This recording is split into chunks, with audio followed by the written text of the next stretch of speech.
The song that I want to share is by a band called Blue October, who the lead singer, Justin Furstenfeld, is actually from Houston. I've been following this band since I was in high school, and I'm 33 now, so a really long time. And his story is one of just raw life, addiction and depression and a number of other issues in his life, and he's come out of it on top and is just not only successful in his music, but he just has this like very wonderful, love-giving, gracious personality, and so it's really cool to see that.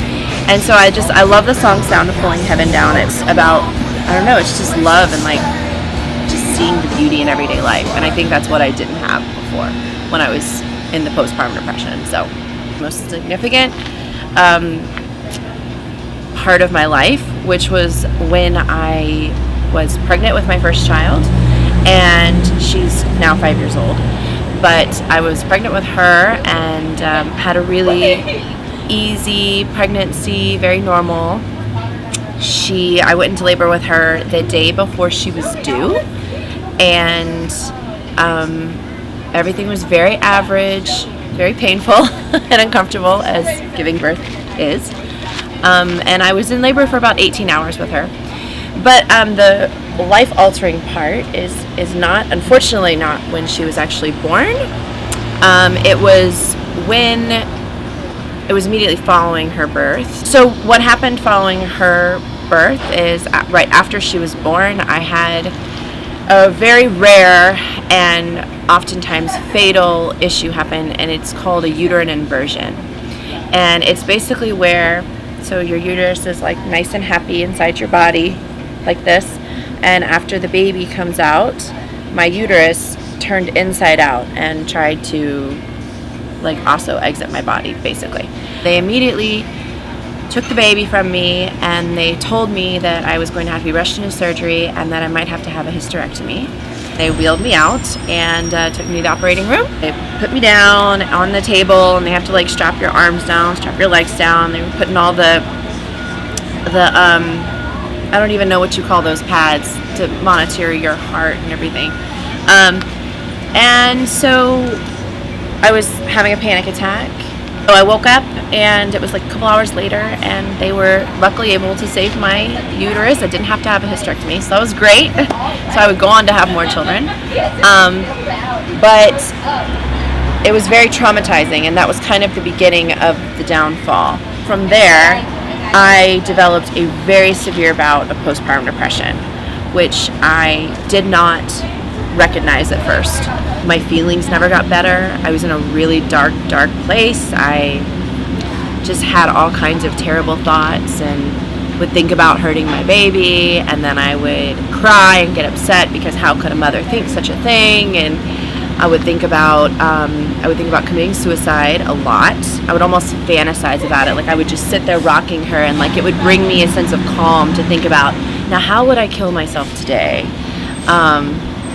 So it's very disturbing to share, but it's also very real. So, but I was able to get help when the baby was about 4 months old.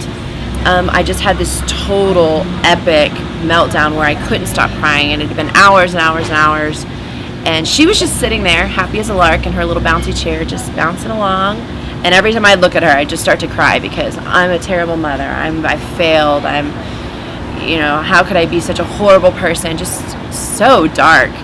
And I called my husband at work, and he panicked and was like, I'm coming home to get you. You can't take care of the baby like this.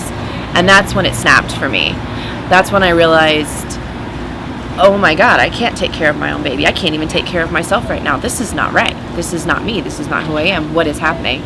So I put the baby in the car, and we drove to the psychiatric department of my hospital, and I asked them to please get me in with a psychiatrist immediately, and they did, thankfully. And they from there I was able to get on Zoloft, which helped me immensely. I'm still on it to this day, 5 years later.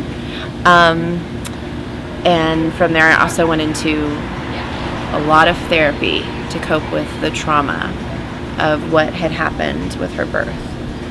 And It does have a happy ending, though, I guess, because I've learned what depression is. I've learned how to cope with it. I've learned how to talk to others who are facing similar postpartum depression issues. And then I also have had another baby, and I'm just fine down there, so that's good. She came out happy and healthy, and I had her all natural without a single complication or intervention from the hospital. So that was immensely important to me, and that was very, very rewarding, even more so than just being able to have your baby, which is rewarding on its own.